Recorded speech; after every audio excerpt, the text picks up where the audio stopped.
চলো আজ করছি চিকেন আর উচ্ছে আলু ভাজা, আর গতকালের রয়েছে পটল পোস্ত। তো সেটা আমিই খেয়ে নেবো, মেয়ে তো আর খাবে না। আজকে রান্না বান্না করে আজকে কিন্তু ঘুরতে যাবো, সেখানে তোমাদেরকেও নিয়ে যাব, যেটুকু পারবো শেয়ার করব। আর একটুখানি ভাত ছিল, সেটা একটুখানি পেঁয়াজ ভাজা দিয়ে খেয়ে নিয়েছি। আর পুজোটা কিন্তু আজকে আমার মেয়েই দিয়ে দিয়েছে।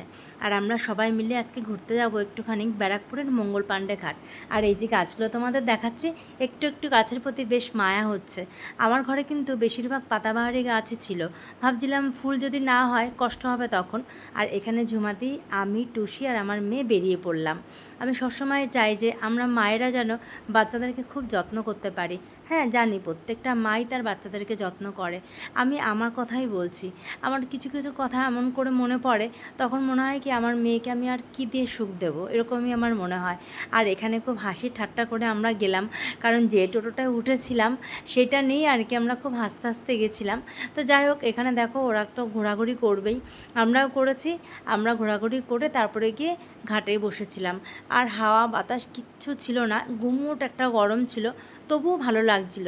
মাঝে মধ্যে এরকম টুকটাক বের করে বের হয়ে যেতে পারলে না বেশ ভালো লাগে।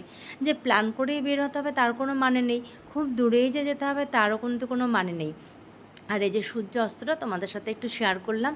আর এই যে বাবা ভোলানাথের মন্দির এখানে রয়েছে, তোমরা কিন্তু এখানে এসে বেশ সময় কাটাতে পারো, বেশ ভালো লাগবে। আজকের মতন রাখলাম, বাই।